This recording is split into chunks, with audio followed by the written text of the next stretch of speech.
పాయుచున్ వాయుచుండు కైవడి ప్రపంచము సర్వము కాలతంత్రమై పాయుచు కూడుచుండు ఒక భంగి జరింపదు కాలమన్నియుంజేయుచుండు కాలము విచిత్రము దుస్తరమెట్టి వారికి. మేఘాలన్నీ ఒక్కసారి ఆకాశంలో కూడుకున్నటువంటి మేఘాలు ఒక జంజా ప్రపంచనం ఒక గాలి వీసి మళ్ళీ చెల్లా చెదరైపోతాయట. ఈ ప్రపంచంలోకి మనం ఏ విధంగా వచ్చినాం అంటే ఏదో రుణానుబంధ రూపేణ ఈ ప్రపంచంలోకి వచ్చి మన అందరం కలుసుకొని తిరిగి మళ్ళీ విడిపోతున్నాం. మేఘాలు ఏ విధంగా గాలికి చెల్లాచెదరైనట్టుగా కాలం అన్నింటిలో కాలంలోనే లయమవుతున్నాయి. కాలంలోనే పుట్టి కాలంలోనే పెరిగి కాలంలోనే లయమవుతుంది. కాలం ఇలాంటిది. కాలోహి దురతిక్రమ అంటారు.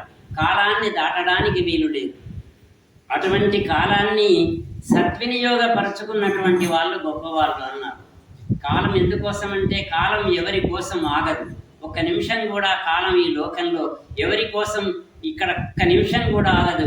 అటువంటి కాలాన్ని సమయాన్ని సంపదను సద్వినియోగం చేసుకున్నవాడు ధన్యుడు అన్నారు. ఎవడు గొప్పవాడు ఈ లోకంలో? కాలంలో అనేకమైన లౌకిక వ్యవహారంలో కేవలం ఇంద్రియ జన్యమైన ఆనందంలో కొట్టుకొని పోతున్న మానవాళిని ఉద్ధరించడానికి మరి భగవంతుడు అనేకమైనటువంటి శాస్త్రాలు పురాణాలు ఇంతకుముందు ఈ పద్యం భాగవతంలోనిది భీష్ముడు చెప్పుతాడు. కాలం ఇలాంటిది. కాలం అన్నిటం చేయుచునుండు కాలము విచిత్రము దుస్తరం ఎట్టివారికి. కాలాన్ని ఎవరూ దాటలేరు. రాజులు, మహారాజులు, చక్రవర్తులు, నేతలు, గొప్ప వీరులు, శూరాదిశూరులు ఈ కాలగర్భంలో కాలానికి ఎదురీదలేక కన్ను మూసి కాలగర్భంలో కలిసిపోయారు అంటారు. ఈ కాలాన్ని ఎవరు ఎదిరించలేకపోయినారు. అటువంటి బలవత్తరమైనటువంటి కాలాన్ని అందుకు సద్వినియోగపరచుకోవడం. ఏది పోయినా తిరిగి తీసుకొని రావచ్చునట, ఒక కాలాన్ని తప్ప అంటాడు. ఆరోగ్యం దెబ్బతింటే మళ్ళీ బాగుపరుచుకోవచ్చు. ఒకవేళ ధనం పోయినా తిరిగి సంపాదించుకోవచ్చు. కానీ గడిచిపోయిన క్షణాన్ని ఎవరు తీసుకొని రాలేరు. కాలం అంతా అమూల్యమైనటువంటిది. మరి కాలాన్ని సద్వినియోగపరచుకోవడానికి మరి నిరంతరం ఏ కాలం వ్యర్థంగా గడిపి వేస్తున్నాం. కాలగతి అతివేగమైనది. వ్యర్థంగా కాల ప్రవాహంలో కొట్టుకొని పోకు అంటాడు. ఎక్కువ మంది ఈ లోకంలోని సమస్తమైన మానవులు అనేకమైనటువంటి కాలాన్ని దుర్వినియోగపరుస్తున్నారు, వ్యర్థంగా గడిపి వేస్తున్నారు.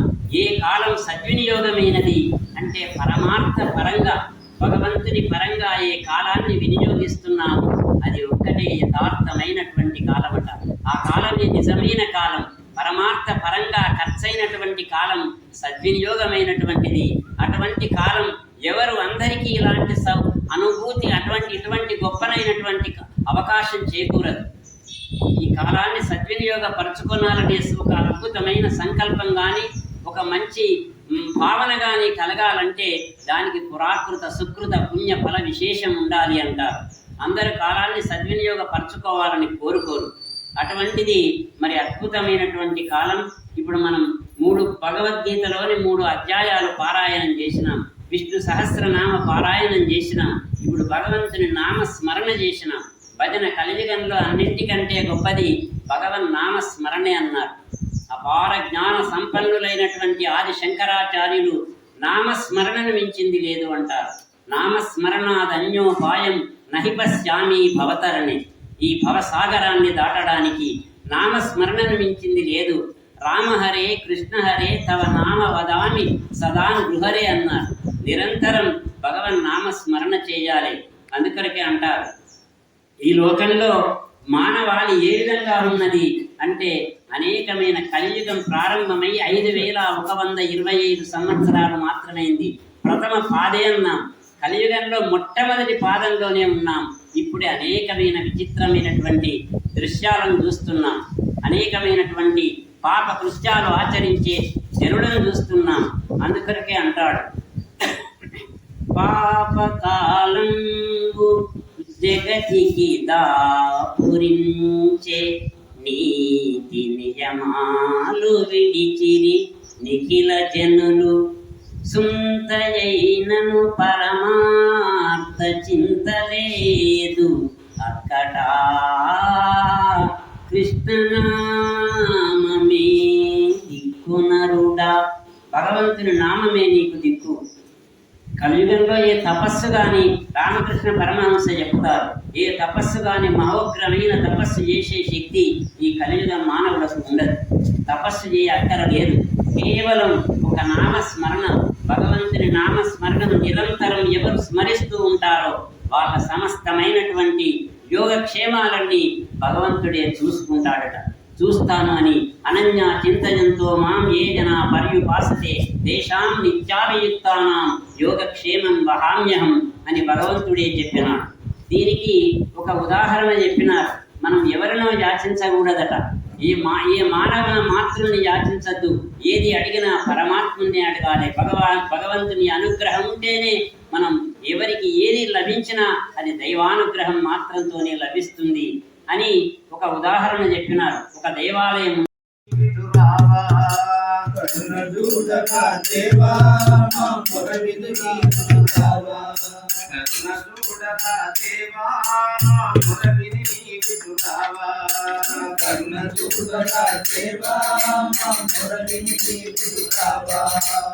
అందరు భక్తులు ఇందు చేరి నీ సుందర రూపం వదనము కోరి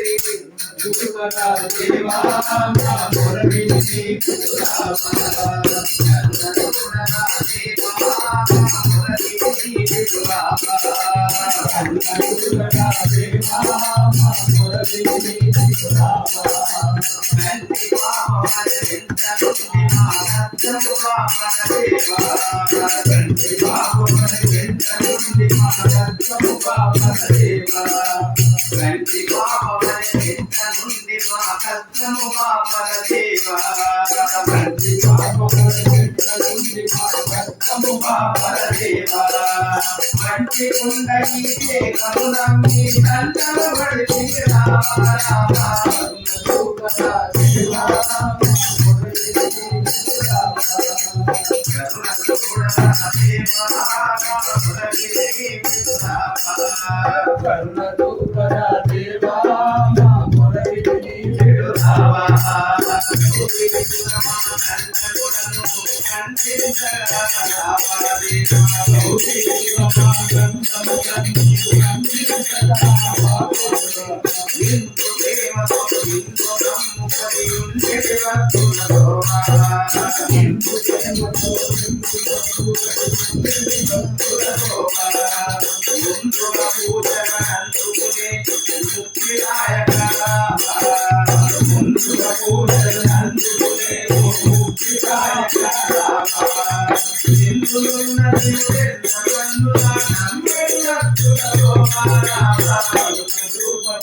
Jai